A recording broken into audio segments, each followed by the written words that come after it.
వేగోల్డ్ trusted gold buyers మీరు తాకట్టు పెట్టిన బంగారాన్ని విడిపించి ఈ రోజు ఉన్న మార్కెట్ ధరకు కొనబడను. కేంద్ర మంత్రి బండి సంజయ్ కుమారుడు బండి భగీరథ్ అంశం ఇప్పుడు రాష్ట్రంలోనే తీవ్ర చర్చనీయాంశంగా మారింది. పోక్సో కేసు కింద బండి భగీరథ్ మీద కేసు నమోదవడం జరిగింది. ఇక దీని తర్వాత ఇప్పుడు ముందస్తుగానే వెకేషన్ బెంచ్లో కూడా తను పిటిషన్ వేశారు, తను అరెస్టు చేయొద్దని చెప్పి. ఇంకొకటి చూస్తే కనుక అసలు బండి భగీరథ్ ఇప్పుడు రాష్ట్రంలోనే లేడు, తన్ని రాష్ట్రం నుంచి అంటే వేరే దేశానికి పంపించేశారు అని చెప్తున్నారు.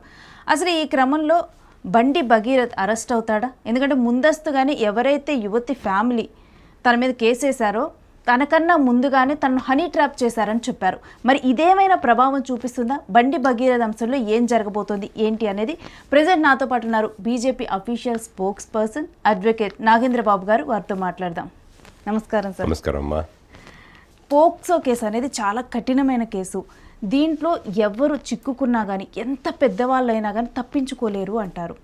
అసలు ముందుగా ఈ పోక్సో కేసు ఎంత కఠినమైంది అన్నది మనం ఒక్కసారి మాట్లాడదాం సార్. తప్పకుండా అమ్మా. పోక్సో చట్టం ఎందుకు వచ్చిందంటే బేసిక్గా మైనర్ పిల్లలకి అంటే ఈ మధ్య కాలంలో మరి బహుశా 30-40 క్రితం కూడా ఉండవచ్చేమో తెలియదు మనకి.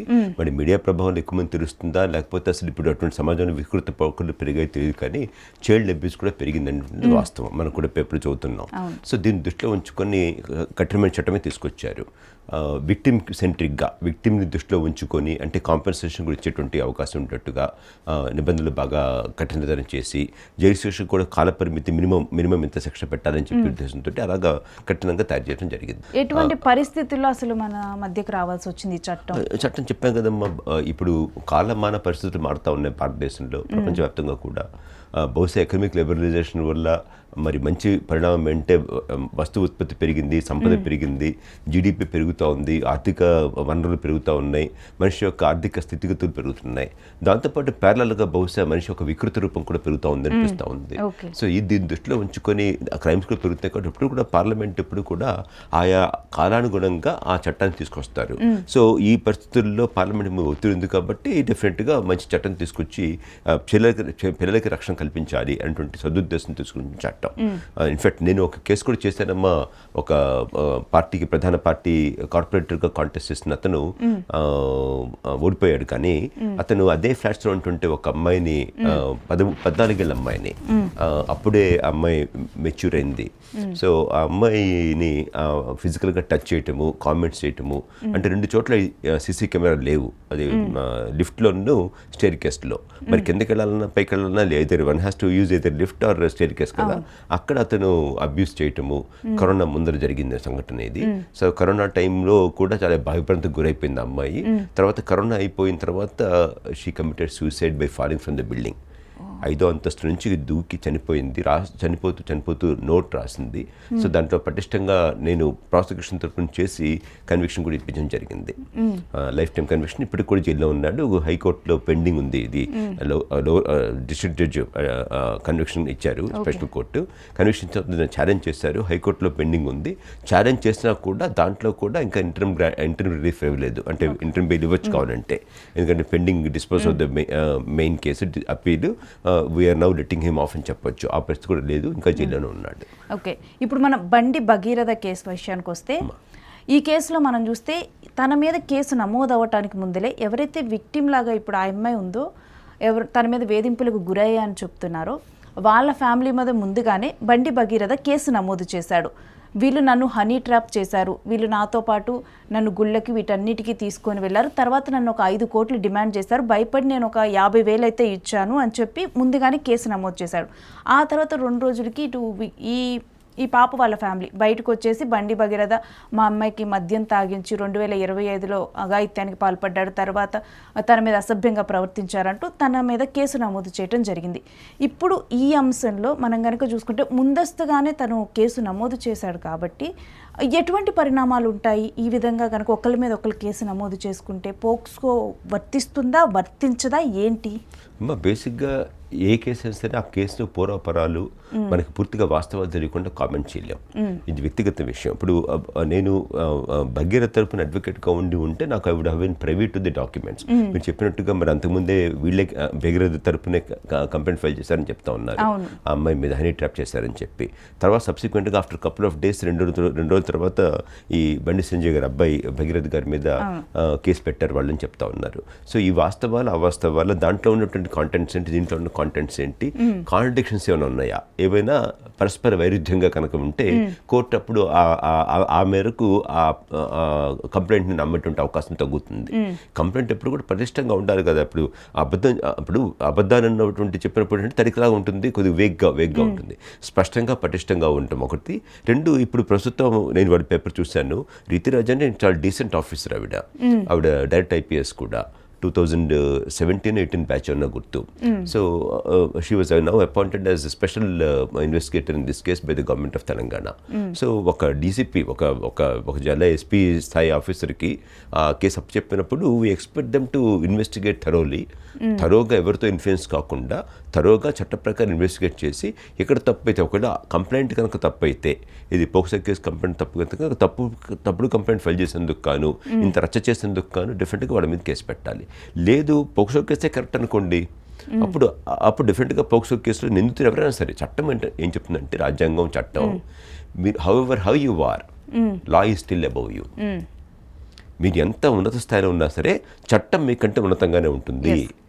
రాష్ట్రపతి అయినా, ముఖ్యమంత్రి అయినా, ప్రధానమంత్రి అయినా స్పెషల్ ప్రివిలేజెస్ కొన్ని ఉంటాయి, ఎందుకంటే రాజ్యాంగ పదవిలో ఉండవు. ఆ ప్రివిలేజెస్ పక్కన పెడితే otherwise however high you are, because ఒకవేళ ఉదాహరణకి తమాషా చెప్తున్నారు, ప్రధానమంత్రి ఉన్నారు, చట్టాన్ని నేను చేస్తాను ఎందుకంటే పార్లమెంట్ మొత్తం నేను మెజార్టీలో ఉన్నాను, లోక్సభలో రాజ్యసభలో కూడా, చట్టాన్ని నేను తయారు చేస్తాను కాబట్టి రేఖా గారిని చంపేసేయండో సుబ్బారావుని చంపేసేయండో అంటానికి అవకాశం లేదు. ఎందుకంటే అలా చేయాలంటే కూడా చట్టం చేయాలి. చట్టం చేసిన తర్వాత ఆ చట్టం కూడా ఒకవేళ ఇంకా ఛాలెంజ్ చేయదలుచుకుంటే హైకోర్టులో కానీ సుప్రీంకోర్టులో ఛాలెంజ్ చేయొచ్చు. ఆర్టికల్ 226 కింద అయితే హైకోర్టులో, ఆర్టికల్ 32 కింద సుప్రీంకోర్టులో. అది స్క్రూటినీ ఆఫ్ లా అంటాం, స్క్రూటినీ ఆఫ్ జ్యుడిషియల్ సిస్టమ్ అని నిలబడాలి ఆ కేసు. ఒకవేళ పార్లమెంట్ చేసిన చట్టం తప్పనుకోండి, రేఖాని చంపేస్తాను అనేటువంటి పార్లమెంట్ కన్నా చట్టం చేసింది అనుకోండి, ఇది ఇంక రీజన్ ఏం లేకుండా వ్యక్తి పేరు చెప్పి డెఫినెట్గా సుప్రీంకోర్టు అసలు ఒక్క సెకండ్లో కొట్టేస్తుంది, ఫస్ట్ ఇమీడియట్గా స్టే ఇస్తుంది. What is this non sense, how can this kind of law be passed? అంటే పార్లమెంట్ అటువంటి చట్టం చేయదు ఎట్లాగూ, అంత మెచ్యూరిటీ పార్లమెంట్కి ఉంది. మరి ఈ దేశంలో చట్టాల సమస్య లేదు, సమస్య అంతా కూడా ఎక్కడంటే ఇంప్లిమెంటేషన్ ఆఫ్ లా. ఏ చట్టమైనా సరే, ఇప్పుడు మీరు చెప్పిన పోక్సో చట్టం అయినా సరే ఇంప్లిమెంట్ బాగా చేస్తున్నావా లేదా, అంటే చట్టబద్ధ పాలన, రూల్ ఆఫ్ లా, అంటే however high you are, whether law is being implemented or not. నాకు ఒక చట్టము, పెద్దవాడికి ఒక చట్టము, చిన్నవాడికి ఒక చట్టం అమలు చేస్తే ప్రజలకి చట్టం పట్ల చులకన ఏర్పడుతుంది, చట్టబద్ధ పాలన మీద గౌరవం పోతుంది, లాలెస్నెస్ పెరుగుతుంది. అంటే మీరు అన్న పాయింట్ని మనం పిక్ చేస్తే, ఈ కేసులో అంటే బండి సంజయ్ కుమారుడు కాబట్టి అరెస్ట్ చేయలేదు అని మహిళా సంఘాలు దీని మీద నిరసన తెలిపాయి, ఏదైతే ప్రధాని మోదీ రావడానికి ఒక్కరోజు ముందల. అయితే కావాలని చెప్పి ఈ విధంగా చేస్తున్నారని బండి సంజయ్ చెప్పారు. అది వేరే విషయంగా మనం పక్కన పెడితే, అంటే ఈ విధంగా నిరసన తెలపటం తర్వాత ఇంకా కూడా విక్టిమ్ స్టేట్మెంట్ కూడా రికార్డ్ చేయలేదన్నారు. అంటే పోక్సో చట్టం కనుక నమోదైతే అసలు వితిన్ 24 అవర్స్లో జరగాల్సినటువంటి ప్రొసీడింగ్స్ ఏంటి, ఎప్పుడు అరెస్ట్ చేస్తారు, ఏంటి? అరెస్ట్ చేయడానికి నిబంధనలు లేవమ్మా, ఇమీడియట్ కూడా అరెస్ట్ చేయొచ్చు. ఒకవేళ ఇంకా ఇతను యాంటిసిపేటరీ బెయిల్ అప్లికేషన్ పెట్టినప్పుడు అడ్వకేట్ ఏం చెప్తారంటే, బాబు నీ కేసులో తప్పు చేయలేదు కాబట్టి యాంటిసిపేటరీ బెయిల్ వచ్చే అవకాశం ఉంది, కాబట్టి లోపల అరెస్ట్ అయితే కనుక అయితే యాంటిసిపేటరీ బెయిల్ పిటిషనే వేస్ట్ అయిపోతుంది, ఇన్ఫ్రక్చర్స్ అయిపోతుంది. కాబట్టి అరెస్ట్ అయిన వాడికి యాంటిసిపేటరీ బెయిల్ వేయంగా, అరెస్ట్ అయితే కనుక బెయిలే వేయాలి. కాబట్టి ప్రస్తుతం యాంటిసిపేటరీ బెయిల్ పరిగణలో తీసుకున్నారు కాబట్టి హైకోర్టు ఆ డెసిషన్ ఇచ్చే వరకు కూడా మీ ఫ్రెండ్ వాంట్లో ఉండు, సుబ్బారావు ఇంట్లో ఉండు, వెంకట్రావు ఇంట్లో ఉండు, యూజువల్గా నీకు తెలిసిన వాళ్ళు ఇల్లు కాకుండా కొద్దిగా దూరంగానో లేకపోతే బయట ఉండు. నువ్వు ఇంటర్నేషనల్ టెర్రరిస్ట్ కాదు కాబట్టి వెంటనే నీకు టీవీలో ఫ్లాష్ చేసి ఎక్కడ ఉంటే అక్కడ పట్టుకొని కలుగు నుంచి తీసుకొచ్చే పరిస్థితి లేదు కాబట్టి అలా ఉండు అని చెప్పేటువంటి అవకాశం కూడా ఉంటుంది. ఇప్పుడు మేము కూడా కొన్ని సందర్భాల్లో యాంటిసిపేటరీ బెయిల్ పెండింగ్ ఉన్నప్పుడు అరెస్ట్ చేస్తారని కనుక అనుకుంటే క్లయింట్కి అడ్వైజ్ ఇస్తాము, జాగ్రత్తగా ఉండండి, 2-3 రోజులు అరెస్ట్ కాకండి, యాంటిసిపేటరీ బెయిల్ వచ్చే అవకాశం ఉంది అని చెప్పగలుగుతాం. అది 100% ఇస్తారా లేదా అనేది కేసుని బట్టి, ఫ్యాక్ట్స్ని బట్టి, జడ్జి యొక్క అతని తీరుని బట్టి, అతని యొక్క అప్లికేషన్ ఆఫ్ మైండ్ని బట్టి. ఇప్పుడు ఒకే కేసులో 2 జడ్జిమెంట్స్ డిఫర్ అవుతాయి, మరి 2 జడ్జెస్ డిఫర్ అవ్వచ్చు. ఎందుకంటే perception differs as to how you see అది. సో మీ వైపు నుంచి చూసేటప్పుడు మీకు రకం కనిపించవచ్చు, నాకు రకం కనిపించవచ్చు. సో పర్సెప్షన్ డిఫర్ అవుతాయి కాబట్టి అందుకోసమే సుప్రీంకోర్టు పదే చెప్పింది, లోవర్ కోర్ట్స్ తప్పు చేయొచ్చు, ఒక్కోసారి తప్పు చేసిన మాత్రం వెంటనే వాళ్ళ మీద స్ట్రిక్చర్స్ పాస్ చేయకండి. డెఫినెట్గా ఆ తప్పు సరిదిద్దడానికి హైకోర్ట్స్ ఉన్నాయి కాబట్టి, హయ్యర్ కోర్ట్స్ ఉన్నాయి కాబట్టి తప్పు సరిదిద్దండి. అంతే తప్ప తప్పు చేశారని చెప్పి భావించి వెంటనే స్ట్రక్చర్స్ పాస్ చేయకండి. అతని మీద మీరు ఆరోపణలు అటువంటి వేస్తే అతని కెరీర్ ఎఫెక్ట్ అవుతుందని చెప్పిన సందర్భాలు ఉన్నాయి. సో దీన్ని దృష్టిలో ఉంచుకుంటే రేపొద్దున ఈ కేసులో ఎటువంటి ఎఫ్ఐఆర్ ఫైల్ అయింది, ఇంతవరకు ఎఫ్ఐఆర్ కూడా పబ్లిక్ డొమైన్లో పెట్టలేదని చెప్తున్నారు. మామూలుగా అయితే విక్టిమ్ పేరుని సప్రెస్ చేస్తూ విక్టిమ్ పేరుని బయట చెప్పకుండా డెఫినెట్గా ఎఫ్ఐఆర్ తెలవాలి, ఎఫ్ఐఆర్లో కాంటెంట్స్ తెలవాలి. బహుశా హోప్ఫుల్లీ బండి సంజయ్ గారి అబ్బాయి భగీరథ్ గారికి డెఫినెట్గా వాళ్ళ ఆ అడ్వకేట్ గారికి ఎఫ్ఐఆర్ కాపీ ఉండాలి. ఎఫ్ఐఆర్ కాపీ కూడా లేకపోతే on what ground he is going to file anticipated bail. అంటే ఎఫ్ఐఆర్లో ఇలా చెప్పారు బట్ ఇలా జరగలేదు, ఇది వాస్తవం అని చెప్పడానికి ఎఫ్ఐఆర్ ప్రాతిపదిక ఉండాలి కదా. ప్రాతిపదిక ఉందేమో భావిస్తున్నాను. పబ్లిక్ డొమైన్ ఎందుకు లేదు, ఒక భగీరథ్ గారికే ఇచ్చారా, అసలు భగీరథ్ గారు కూడా ఇవ్వలేదా? కంప్లైంట్ కాపీ అని చెప్పి ఒక అంశం అయితే బయటకు వచ్చింది. అంటే ఏ టైంలో వాళ్ళు మీట్ అవటం జరిగింది, ఒక మధ్యలో ఒక ఫ్రెండ్ ద్వారా మీట్ అవటం జరిగిందని చెప్పి ఈ విధంగా కూడా కొన్ని అంశాలు అయితే బయటకు వచ్చాయి. దాంట్లో విషయాల మీద డిపెండ్ అయి ఉంటుంది. అంటే ఇప్పుడు మనందరం కూడా ఏం చేస్తామంటే వీఆర్ గ్రోపింగ్ ఇన్ డార్క్. మీరు కానీ నేను కానీ బహుశా ఈ టీవీ చూస్తున్నటువంటి ప్రేక్షకులు కానీ బహుశా 99.99%, బహుశా 100% ఎవరు కూడా ఎఫ్ఐఆర్ చూడలేదు. ఎఫ్ఐఆర్ చూడకుండా ఆవిడ కంప్లైంట్ చూడకుండా, ఇది పోక్సో కేసులో ఆ డిఫెక్టివ్ కంప్లైంట్ తల్లిగారు మరి ఆ అమ్మాయి పెట్టిన కంప్లైంట్ చూడకుండా మనం ఏం చెప్పినా కూడా నిరర్ధకమే, ఏం చెప్పినా కూడా వేస్టే. సో రెండోది చట్టబద్ధ పాలన అన్నప్పుడు ఏంటి, చట్ట ప్రకారం ఎవరైనా సరే ఆ చట్ట ప్రకారం వాళ్ళ చర్యలు వాళ్ళు తీసుకుంటారు. మూడోది కేవలం బండి సంజయ్ గారు అబ్బాయి కాబట్టి శిక్షిస్తూ ఉంటాం కూడా కరెక్ట్ కాదు కదా. బండి సంజయ్ గారు అబ్బాయి అయినా నాకైనా మీకైనా ఒకే చట్టం వర్తిస్తుంది. నిందితుడు అని చెప్పిన వాడికి పూర్తిగా అతనికి స్వేచ్ఛ ఉండాలి, పూర్తిగా అన్ని అవకాశాలు రాజ్యాంగం కల్పించింది. ఏంటి యాంటిసిపేటెడ్ బెయిల్ వేసుకోవచ్చు, అతను నిందితుడు కాదు, నేను తప్పు చేయలేదు ప్రూవ్ చేయడానికి ఉండాలిగా. You are supposed to be innocent until proven guilty. నువ్వు నీ మీద పూర్తిగా అభియోగం ప్రూవ్ అయ్యే వరకు కూడా కేవలం నిందితుడిగా నేరస్తుడు కాదు, అది చట్టం చెప్తోంది. సో ఈ పరిస్థితుల్లో భగీరథ్ కూడా ప్రత్యేకంగా చట్టం ఏం లేదు. ఎవరికి చెప్పినా ఏం చేసినా ఆ చట్టంలోనే ఆ చట్ట పరిధిలోనే పనిచేయాలి. కాబట్టి భగీరథ్ అంటే అతని మీద ఆల్రెడీ ఒక డిప్యూటీ కమిషనర్ ఆఫ్ పోలీసు, ఒక సీనియర్ ఐపీఎస్ ఆఫీసర్ని అపాయింట్ చేశారు. ఐపీఎస్ ఆఫీసర్ డైరెక్ట్ రిక్రూట్ ఆవిడ.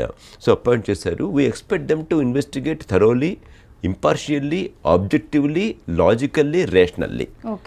రేషనల్గా, లాజిక్గా, ధర్మ ప్రకారం, చట్ట ప్రకారం, ఆబ్జెక్టివ్గా ఇన్వెస్టిగేట్ చేస్తే నిజాలు బయటపడతాయి. నిజాలు బయటపడిన తర్వాత ఎవరు తప్పు చేస్తే వాళ్ళు మీ చర్యలు తీసుకోవాలి. ఒకవేళ సార్ ఇలాంటి కేసుల్లో ముందస్తుగానే ఇప్పుడు బెయిల్ వేయకుండానే ఇలా ముందస్తుగానే వీళ్ళు అరెస్ట్ అయిపోయారనుకో, ఈ కేసులు ఎలా తారుమారయ్యే అవకాశం ఉంటుంది? డిఫరెన్స్ ఏమొస్తుంది అరెస్ట్ అయిన దానికి, అరెస్ట్ అవ్వని దానికి? ఇప్పుడు దీంట్లో డాక్యుమెంట్ ఎవిడెన్స్ పెద్దగా ఉండదమ్మా. అల్టిమేట్గా విక్టిమ్ యొక్క స్టేట్మెంట్, విక్టిమ్ తరపున ఉన్నటువంటి విట్నెసెస్ ఎవరైతే ఉన్నారో వాళ్ళు ఎట్లాగో ఒక పక్కన ఒక స్టాండ్ తీసుకున్నారు కదా. బండి సంజయ్ గారు అబ్బాయిని తెలిసే వాళ్ళు కంప్లైంట్ పెట్టారు కదా. వాళ్ళు ఇప్పుడు యాంటిసిపేటెడ్ బెయిల్కి అప్లై చేసినంత మాత్రాన ఈ 4 రోజుల్లో 5 రోజుల్లో విట్నెసెస్ ప్రభావితం అవుతారు, విట్నెసెస్ ఏదో అవుతారు అని చెప్పడం కూడా హాస్యాస్పదం. ఒకవేళ ఆ అనుమానం కనుక ఉంటే రేపు పొద్దున హైకోర్టులో ఆ పబ్లిక్ ప్రాసిక్యూటర్ చెప్తాడు, స్టేట్ తరపున పబ్లిక్ ప్రాసిక్యూటర్ వస్తాడు, ఎందుకంటే విక్టిమ్ తరపున పబ్లిక్ ప్రాసిక్యూటర్ వస్తే చెప్తాడు, అయ్యా ఈ పరిస్థితుల్లో వీడు విట్నెస్ కూడా ప్రభావం చేసే అవకాశం ఉంది కాబట్టి అతన్ని ప్రస్తుతానికి బెయిల్ ఇవ్వకండి, యాంటిసిపేటెడ్ బెయిల్ డిస్మిస్ అని చెప్పొచ్చు. సో ఏం చెప్పబోతున్నారు, ఎలా ఆర్గ్యూ చేయబోతున్నారు, కోర్టు ఫైనల్గా ఎలా వీడియో తీసుకోబోతున్నారు అనేది అసలు అంటే కనీసం ఎఫ్ఐఆర్ కూడా చూడకుండా, కంప్లైంట్ కూడా చూడకుండా ఇది చెప్పడం కొద్దిగా హాస్యాస్పదం. అంటే లార్జ్ నెంబర్ ఆఫ్ పీపుల్ ఈ కేసు గురించి అవగాహన ఉన్న వాళ్ళు చెప్తుంది ఏంటంటే, దీంట్లో అరెస్ట్ అవ్వకుండా పోక్సో గనక నమోదైతే డెఫినెట్గా కూడా అరెస్టే అవుతారు. అరెస్ట్ అయిన తర్వాతే తదుపరి ప్రూవ్ అవుతుందా ప్రూవ్ అవ్వదా అన్నటువంటి అంశం తేలిద్ది, కానీ బెయిల్ అయితే రాదు పోక్సోలో అని చెప్తున్నారు. అది నేను చెప్పలేనమ్మా. బెయిల్ ఇవ్వకూడదు అని లేదమ్మా చట్టంలో. పోక్సోలో ఇవ్వకూడదు, రాదు అని కూడా లేదు. డిఫికల్టీ వేరు, ఇంపాసిబిలిటీ వేరు. అంటే అసలు కష్టసాధ్యము వేరు, ఇంపాసిబిలిటీ అసలు రాదు, అసాధ్యం అని వేరు. ఇది కష్టసాధ్యం.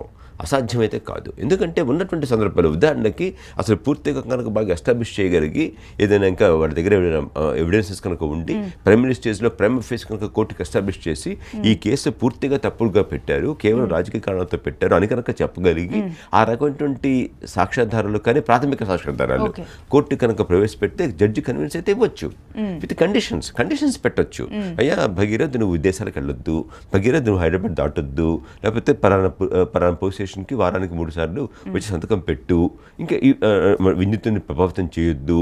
ఇటువంటి కండిషన్స్ ఏవైతే కోర్టు దృష్టిలో కోర్టు వారు ఉద్దేశంలో ఈ కండిషన్స్ పెడితే ఈ కండిషన్స్ పెట్టినప్పుడు ఇబ్బంది ఉండదు, విక్టిమ్ కూడా సెక్యూరిటీ వస్తుంది, విక్టిమ్ కూడా సేఫ్టీ వస్తుంది, అట్ ద సేమ్ టైం చట్టానికి రాజ్యాంగానికి ధర్మానికి చుట్లు పడవు అనుకున్నప్పుడు ఆ కండిషన్స్ విధించి యాంటిసిపేటెడ్ బెయిల్ ఇవ్వచ్చు. ఇవ్వకూడదని లేదు, ఇవ్వడం కష్టము జనరల్. ఎందుకంటే పోక్సో కేసు అంటే కొద్దిగా మరి హార్ష్గా ఉంటుంది కాబట్టి చట్టం ప్రకారం హార్ష్ కాబట్టి మైనర్ పిల్ల అసలు ఇక్కడ మైనర్ పిల్ల కాదో కూడా ఇంతవరకు ఎస్టాబ్లిష్ చేయాల్సిన అవసరం ఉంది. 17 years ఏజ్ అమ్మాయి అని చెప్పి క్లియర్గానైతే చెప్పారు. బట్ అది కంప్లైంట్ పెట్టేవాళ్ళు ఎప్పుడు కూడా తక్కువ వేసి చూపిస్తారు. అసలు వాస్తవం అనేది మెడికల్గా చూడాలి, లేకపోతే అదర్వైజ్ ఇంకో ఎవిడెన్స్ ఏముందో చూడాలి. ఆల్రెడీ ఇంతకుముందు స్టడీ సర్టిఫికేట్ కానీ బర్త్ సర్టిఫికేట్ కానీ లేకపోతే 10th క్లాస్ సర్టిఫికేట్ కానీ అమ్మాయి 10th క్లాస్ పాస్ అయ్యి ఉంటే ఆ సర్టిఫికేట్స్ ఉండి దాంట్లో టాలీ అవ్వాలి. ఇక 16 ఏళ్ళని రాసేయచ్చు, 17 ఏళ్ళని రాయొచ్చు, కానీ వయసుకు 19 ఏళ్ళు కన్నా ఉండొచ్చు. ఆ డాక్యుమెంట్ ఎవిడెన్స్ ఉందనుకోండి అప్పుడు కేసే పోతుంది, పోక్సో కేసే పోవచ్చు. సో అంటే ఆ ఫ్యాక్ట్స్ని బట్టి డిపెండ్ అయి ఉంటుంది. నార్మల్గా పోక్సో కేసులో ప్రూవ్ అయితే కనుక అసలు ఎన్ని సంవత్సరాలు మినిమం 7 years నుంచి లైఫ్ ఇంప్రిజన్మెంట్ కూడా ఇవ్వచ్చు. లైఫ్ ఇంప్రిజన్మెంట్ పడినటువంటి సిచ్యువేషన్స్ ఉన్నాయి.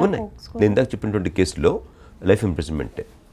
అంటే అవతల వాళ్ళు చనిపోవటానికి కారణమైనందుకు అలా ఎక్స్ట్రీమ్ కేసెస్లో అవుతుంది. ప్రూవ్ చేయాలి. అంటే ఆ చనిపోవటానికి అప్రాక్సిమేట్ రీజన్ అంటే 100% ఆ చనిపోవటానికి ఇంకా మానసిక ఒత్తిడి కానీ ఇంకో రకమైన ఒత్తిడి కాదు, కేవలం ఇతను చేసినటువంటి అకృత వల్ల, ఇతను చేసినటువంటి చేష్టల వల్ల ఆ అమ్మాయి చాలా బాధపడి, చాలా మదనపడి, చాలా వేధింపులకు గురయ్యి ఆ అమ్మాయి చచ్చిపోయిందని ఎస్టాబ్లిష్ చేయగలగాలి.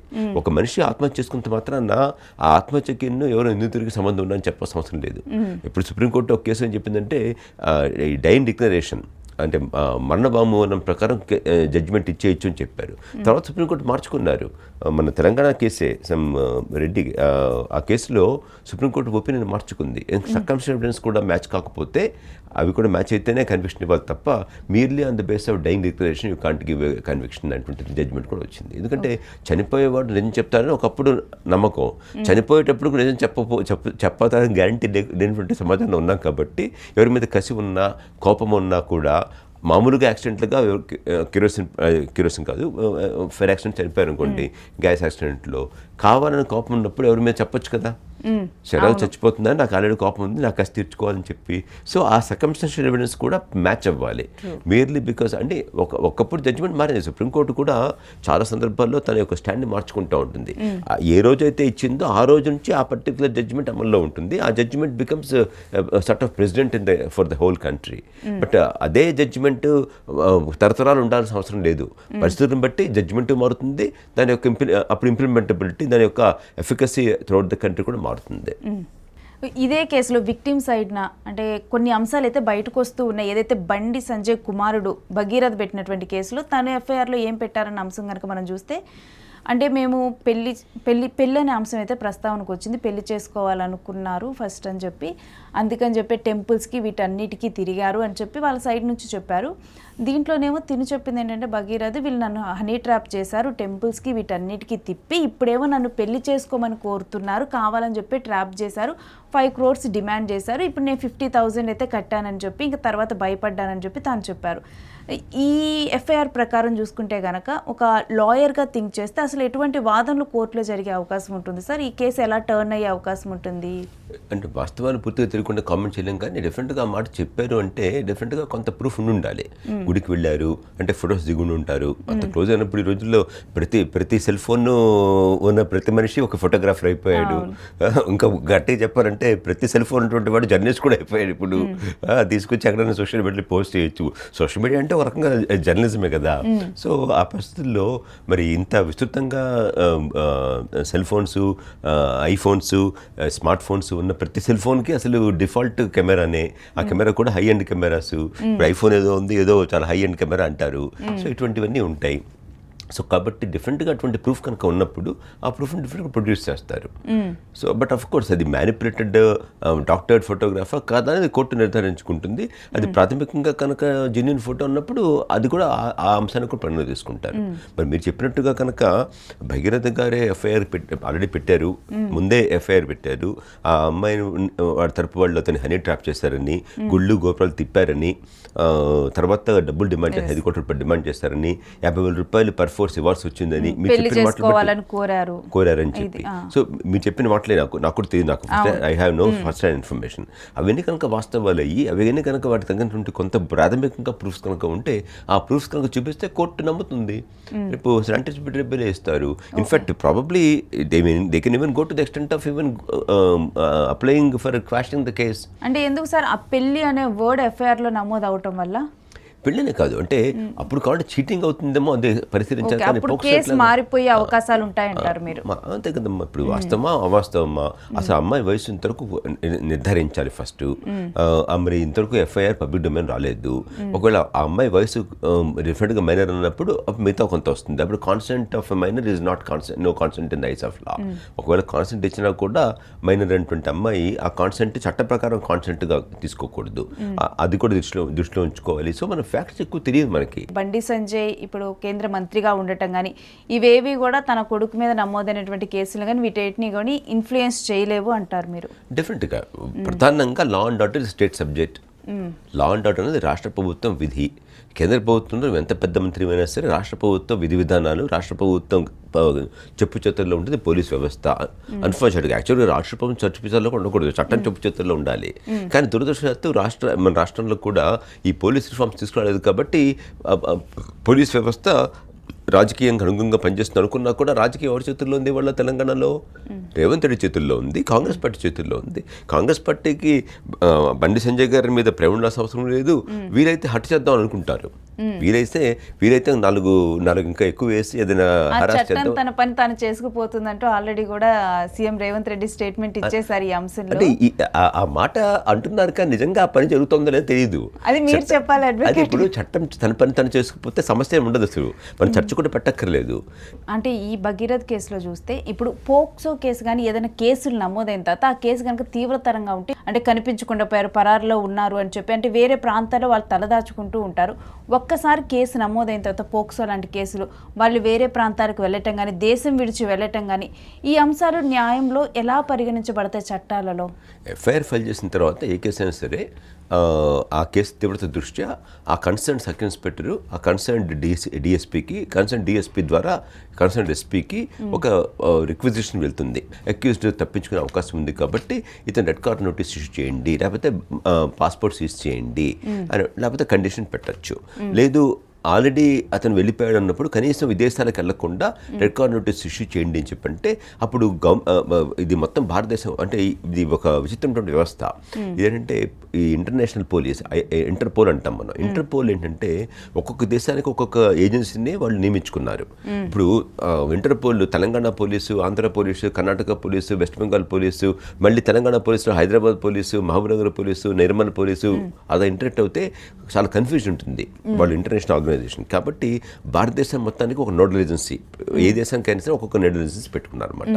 భారతదేశం పరంగా ఇప్పుడు కాంగ్రెస్ పార్టీ ఉన్నప్పుడే నోడల్ ఏజెన్సీ కింద సిబిఐని వాళ్ళు గుర్తించమని చెప్పి రిక్వెజిషన్ పెట్టారు. ఆ రిక్వెజిషన్ యాక్సెప్ట్ చేశారు. కాబట్టి central bureau of investigation interpole wing ఉంటుంది ఢిల్లీలో.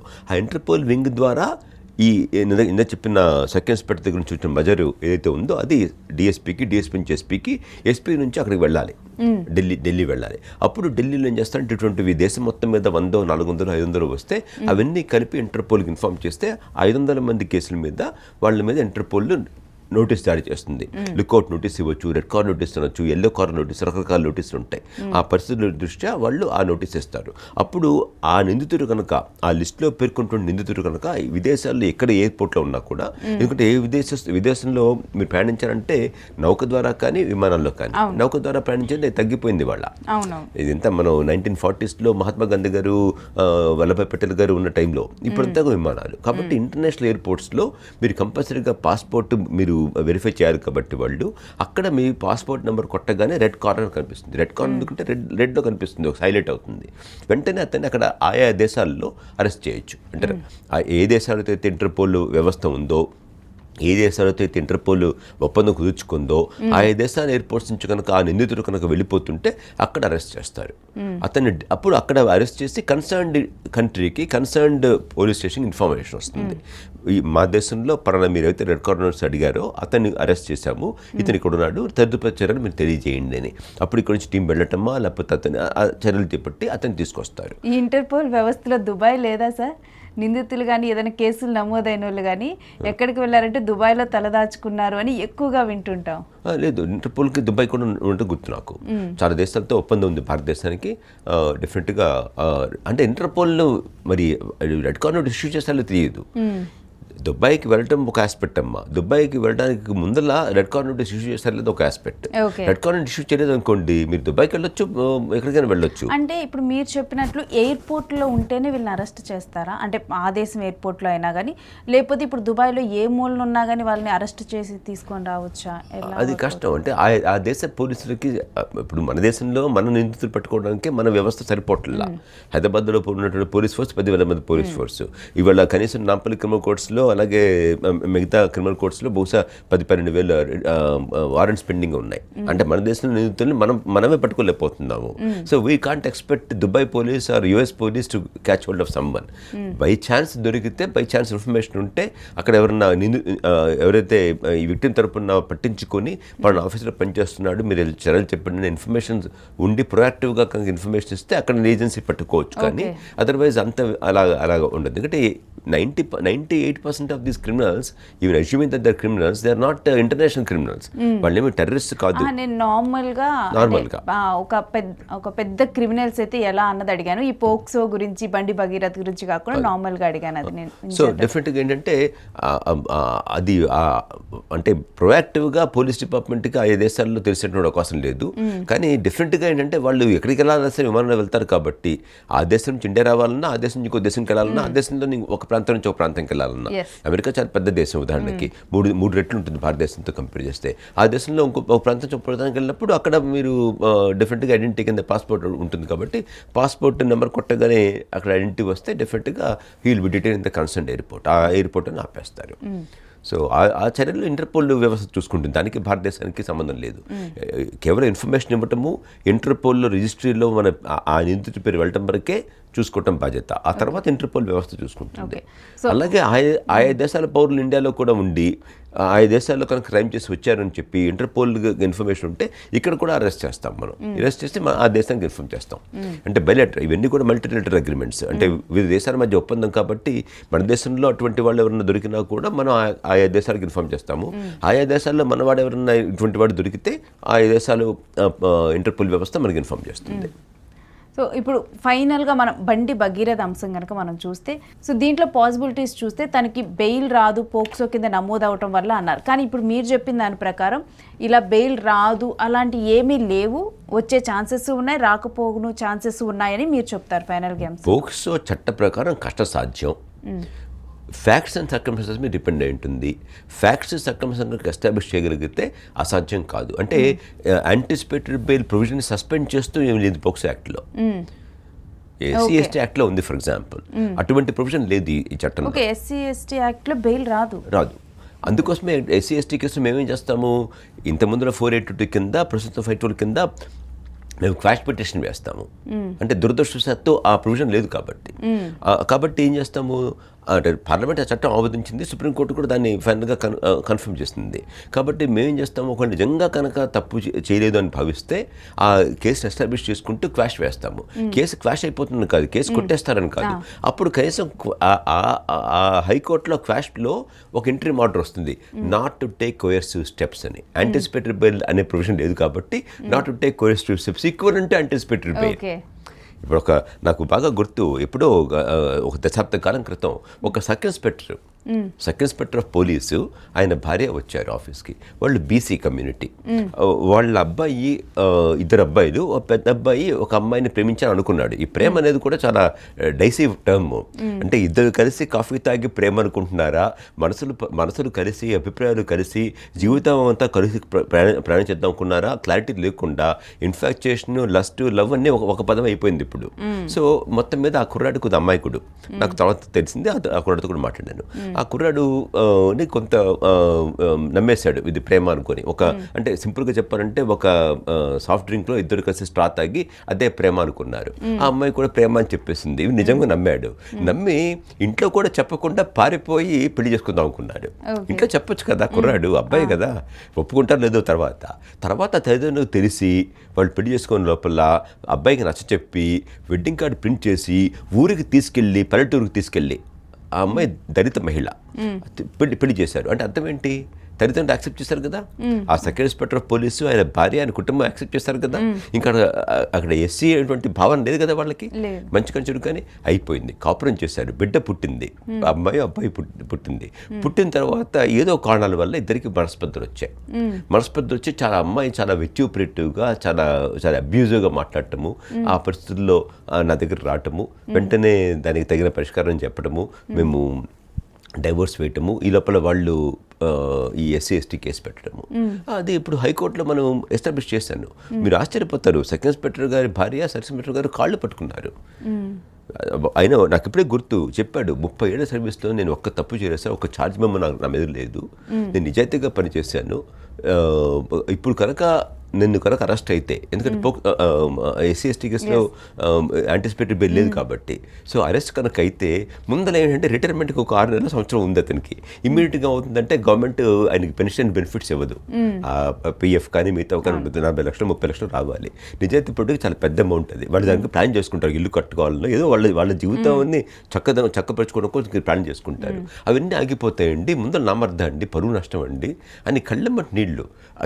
ఆయనైతే కొంతవరకు తమాయించుకున్నాడు, కానీ భార్య అయితే ఖర్చు సరిపోలా, టవల్ ఇవ్వాల్సిన పరిస్థితి అన్నమాట.